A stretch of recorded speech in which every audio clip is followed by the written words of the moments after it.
What's going on, people? Welcome to 137 Works, and today I thought I would talk a little bit about the Battlefield 6 Beta, which just ended this previous weekend. Don't know, it's basically the new Battlefield game is due out at the end of the year, and they did kind of a beta test last weekend and the weekend before. Played a little bit. I will just kind of give a disclaimer. I only got to about level 13. I didn't unlock all the attachments for all the guns. I didn't unlock every gun that you can play with. So it won't be a comprehensive, like, you know, I've spent 100 hours over the course of the beta weekends finding every little detail about the game. It'll just be from what I played, from what I experienced, and with my experience as a Battlefield player, which I'll go into in a little bit. It'll be just basically, yeah, kind of talking about what I kind of thought about it, what I'm hopeful for the full release, that I think was any good and stuff like that at the end. Maybe I'll cover all that kind of good stuff. So, but yeah, that's basically just what you're going to be watching. So a little bit about my kind of experience and my background and my Battlefield kind of. I was a Call of Duty 4 player, Modern Warfare 2, the first Black Ops, and then it wasn't until around the end of Bad Company 2, kind of midway towards the end of the kind of Bad Company 2 period, just before Battlefield 3 came out. Some of the guys that I watched on YouTube at the time, D-Crew Colin primarily, were kind of swaying me more towards how cool the idea of Battlefield was, with all the tanks and the helicopters, kind of bigger maps and the game modes and stuff like that. They just kind of, after however many years by that point of playing Call of Duty and primarily just team deathmatch, playing the same thing over and over again, it was just kind of a breath of fresh air. So I started then. So I would say end of Bad Company 2, I played all the way through Battlefield 3, including moving over onto the PC around 2012, 2013ish when I built my first PC. And then yeah, played all the way through Battlefield 4, you know, all the DLCs for all them things. And then it was after Battlefield 4 when Battlefield Hardline came out, and it was just kind of a big change up. That's when I kind of pulled away from the franchise a little bit and kind of shooters in general, and started just looking elsewhere and started getting into VR and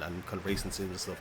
And kind of my FPS playing, wouldn't say stopped by any means. I've always played FPS. I've always like probably tried the new Call of Duty or tried the latest Battlefield like on free weekends or whatever like that. But ever since that point, I've never really been into the shooters the way that I was back then in the Battlefield 3, Battlefield 4 days. That's to give you some idea. So I'm kind of, you know, I would consider myself a Battlefield veteran. Like I never played Battlefield 2 or kind of 1942 or any of those kind of the old kind of more classic ones. But yeah, starting from Bad Company 2 and going on from there. So I would tend to think that I know a little bit what I'm talking about when it comes to Battlefield. So with that all said, what did I think about the game?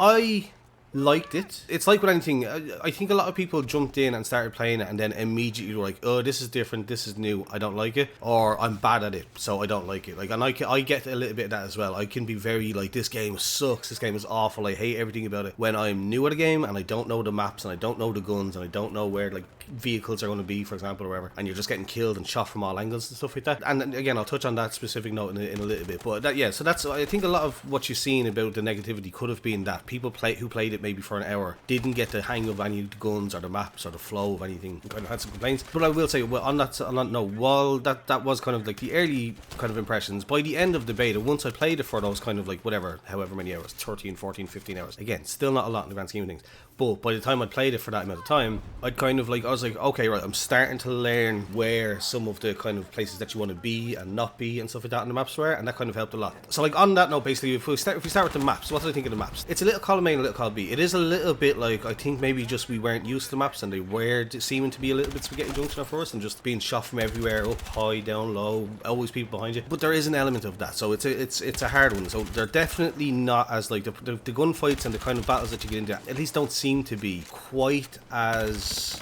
predictable, if you want to put it that way, as they were in the kind of Battlefield 3, Battlefield 4 days. There is definitely instances of like, okay, I just checked my corner and there was like 3 or 4 teammates, and you know, you would think you'd be safe, and then all of a sudden you're getting shot and there's like 3 or 4 enemies spawning behind you, like appearing behind you.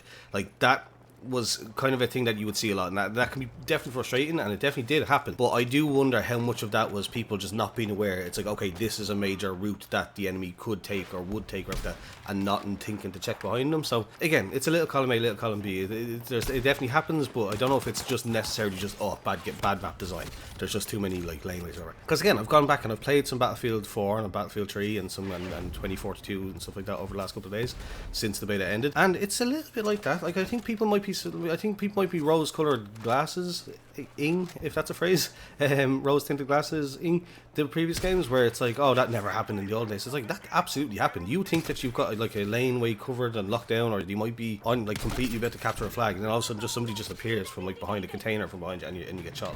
So it definitely does happen. Overall, as far as size, again, this was a big complaint a lot of people had. Like, there was a lot of people drawing comparisons with Modern Warfare 2019, and I definitely can see where they're coming from, both in like movement and gun handling and stuff, but just in particular the way that the games flowed, the map flowed. There was more verticality, definitely, that Modern Warfare 2019 and the kind of more modern Call of Duties are still very much so more or less on like maybe 1 or 2 levels, the maps. There's a lot more verticality in many of the maps that we got to play, which added that Battlefield feel to it. But yeah, definitely a lot of the kind of the minute-to-minute gameplay, you could kind of just be like, I could be playing a modern Warfare title here. That said, there has been map leaks recently, just as recently as last night, I'm pretty sure, or earlier on today that I've seen earlier on, that were showing off some of the bigger maps basically. So we got like some of the little mini map kind of icons or whatever that, like the HUD elements, images for some of the bigger maps, and they do look like they have some much bigger maps. They do seem to still be fairly infantry focused from what I've seen, from the few that I've seen at least. There seem to be a lot of just like city block sort of things with then more expansive areas around them, so it'd be interesting to see how they play out. But this whole idea of it's going to launch with like 10 just completely close quarters, like the close quarters DLC maps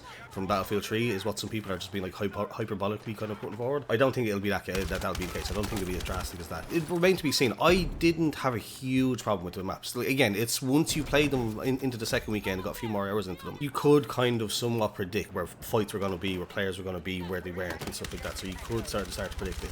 So not great, not terrible. All you can really say is that you look forward to the full game and see what the full range maps will look like when it comes out. As far as the guns, again, it's the same thing. Battlefield has always had very weighty, recoily guns. It's one of the things that drew me into it. Like the feeling of controlling an M16A3 perfectly in Battlefield 3 is one of the most satisfying things in the world, because it's just so accurate. Like, but you're working for it. It's not just shooting itself. You are doing the mouse kind of pulling down and stuff like that to kind of to pull that off. The guns in this one, they're not. Some people are just making out as if they're COD laser beams. They are not. You do have to control them. You absolutely have to control them. It's just, there's no two ways about it. It's not some kind of COD-esque laser gun mechanic system here that we have in place. They absolutely do bounce around and have vertical recoil and bullet spread and stuff like that. There was also a bug I think a lot of people might have encountered that probably didn't help their opinions, where if you slid, the bloom that should be inherent when you slide, to kind of penalise sliding, was staying active when you stop sliding, and the only way to fix it was to slide again. So I think a lot of people also came across that probably, and that kind of might have skewed their opinion on the gunplay. Again, I didn't mind it. I don't think it's quite as satisfying and nice as Battlefield 3, Battlefield 4, but it is a step above something like a Call of Duty where it is just essentially hold trigger. I've seen all the videos and clips of people being like, this is me shooting this gun, aim down sights at a wall, this is the like tiny little amount of recoil. It all depends on what gun you're using, what attachment you have equipped and stuff like that. I realise that I'm pretty much sound like I'm just defending the game, just like point blank, like I'm not going to say anything bad about it. It's not that, it's just that for every bad kind of experience that I had and problem that I came across, I can see a way where it's like, okay, right, well, there's also like a lot of hyperbole going on online where it's like they're, you know, making it seem like it's much worse than it actually is. And also, not to sound like one of those, oh, it's a beta, guys. I understand the beta for the most point in this day and age is just a demo for the full game. Like, it's more just like a server stress test. I'm aware. But to be fair, they actually do genuinely seem like they're taking on board feedback, and there will be changes. Like, they've even, I think there was a patch notes that was released at some point during the beta that was like known issues. That was like, okay, this is already an older build. Like, this beta that released this last couple of weekends was the same build that they played in the live reveal event, but even that one was still out of date. They'd already kind of did some changes and fixes to the recoil system and how the gun's handled. So I say all that to say it should be good. I think, like, again, I like it where it is. I think a little bit more, like, again, the guns feel good, they feel weighty, they have that meaty sound that Battlefield is great for the gun sounds. The guns sound like they're absolutely punching away like a hole through the face of whoever you're shooting at. They could just use a little bit more of something. And again, I don't know, I'm not educated enough to know what it needs. It does sound like it's in their mind, it's on the priority list. It's a kind of a thing that they've already potentially even fixed and adjusted. So we shall see. I'm trying to think what else. The game modes were fun. Stuff like Breakthrough, which again, since I didn't play a whole bunch of 2042, I didn't realize that Breakthrough wasn't a brand new game mode. But you know, you had your classics in Conquest and Rush. I thought they were fine. Rush had its usual kind of chaos. Conquest, again, they were kind of small maps, so it was like it wasn't the craziest thing in the world, but it was good. It was fine. But then stuff like Breakthrough, a lot of game modes just seem like kind of mishmashes of the other. Something like a Breakthrough just seems like it's not a drastically different game mode to Rush, which again, I guess since I didn't play 2042, I'm sure that's probably been a statement that people have made plenty of times over the last 4 years or so since 2042 came out and people were playing Breakthrough. Again, I've been totally out of the loop. I played 2042 when it first came out for like an hour just to try it out, and I didn't like it. So Yeah, kind of just stuff like the King of the Hill domination, team deathmatch, and that kind of thing. So yeah, so nothing really groundbreaking as far as the game modes went. But again, they played like more or less like a Battlefield, like a game of Rush. Felt like a game of Rush. I was running around capturing flags. Sorry, Conquest. Yeah, Rush felt like Rush. You know, running, try to arm the MCOMs, defuse the MCOMs. Again, I need to make it clear, I'm not a pro player, not a high level player. There's probably some problems that, like, you know, better tier players. Like, again, while I've got the experience, if you want to put it that way, from the amount of time put in, I'm also not like the best player, and I'm not playing at a super high level. So there is probably problems with the maps and the modes and stuff like that, or the combination of the how the maps are designed for the modes that I didn't notice because I'm just playing at a more surface level of just like, okay, I run to this flag, I try to capture it, I kill whoever's on there. I run to this flag, I try to capture it, I kill whoever's on that flag, try to capture it. But generally speaking, again, no major complaints. I didn't have any problem with the game modes. Stuff that I did have a major problem with: the time to kill / time to death. Time to kill, again, depending on how I was aiming and stuff like that, felt kind of a bit varying. And again, that can be about the guns and the attachments and the aim and the particular netcode. So I wouldn't talk too much about that. It's the time to death that is a big problem for me. The combination of it feeling like me taking a shot at somebody from you know, let's just say a reasonable distance, whatever, 20, 30 meters, whatever. That feels like that takes me a couple of, like a second to 2 seconds of constant good aim, having to hit, maybe including a couple of headshots. There's a period of time between when I start shooting and when that person dies. But it feels like when I get killed, more often than not, no matter where it's from, it's just being shot dead.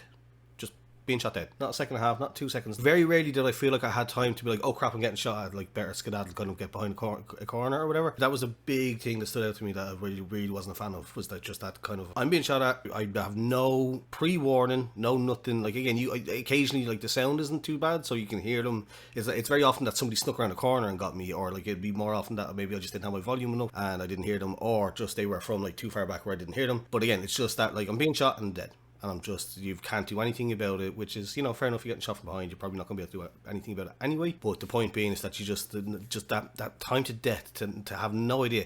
And then also combining that, I think, as I was about to say, the kind of the performance, the internet problems. Now, again, I do use Wi-Fi. It's not the fastest in the world and it's not great, so I know that some of that is my fault. But there was a good bit of dying behind cover, which I wasn't a big fan of. Yeah, so hopefully that's something that can be addressed and can be kind of fixed. Yeah, no, that's pretty much it. The last thing I would just say is the performance was fine for my PC, if I was to say it that way. I have a 2060, an RTX 2060, and a Ryzen 5 2600X, and like 16 gigs of RAM. So I don't have the best system. I do not have the best setup at all for like high-end gaming. So playing it pretty much all on low DLSS, I was getting fine performance. I didn't actually track the specific FPS, but it seemed to be fine. I didn't try and tweak any of the settings. Once I'd realised that low pretty much just worked fine, I kind of stuck with that. But what I will say is that for the settings being on all low, pretty much, the game still look absolutely fantastic. Every bit of footage that's been on this kind of this video that you've been watching, if you've been watching the actual footage, has been on low, all low settings. So I can only imagine how decent it looks if you put everything on high or ultra, but that's about it. I'm sure I've missed something, like the vehicles. I didn't spend any time in, basically, because I'm not a vehicle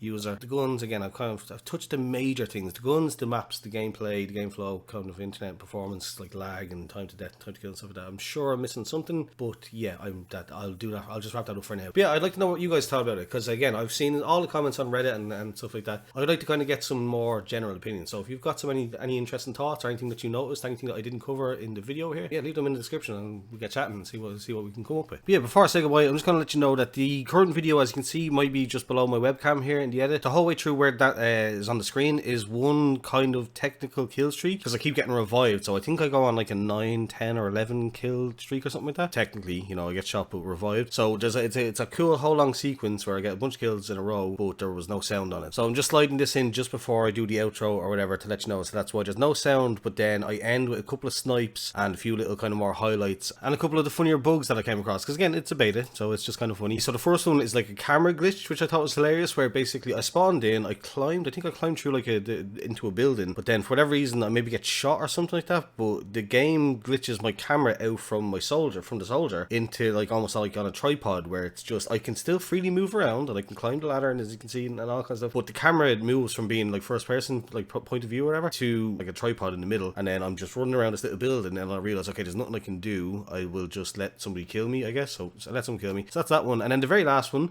was just, I don't really know what happened. I think I died. I got killed. The death cam completely glitched out. I think maybe my internet connection might have had a laggy issue or something like that as well. And it was just everything, like people floating by off in the distance and all that. I just thought it was hilarious. But again, it just goes to show you, it's very much so a beta. It's very much so a work in progress. We'll probably see more things like that in the full release. But yeah, I just thought I'd explain why the end of this now intro, where I swear I kind of sign off and say goodbye, there's no sound, and then just to let you know, then there's a couple of little few snipe highlights, and then those couple of bugs towards the end. So yeah, but yeah, with that just thrown in there just before the end, we will go back to the original kind of recording from later on, where I do the outro and say goodbye. That's about it. Yeah, if you enjoyed it, please leave a thumbs up, subscribe if you're new here. Thanks for watching, and goodbye.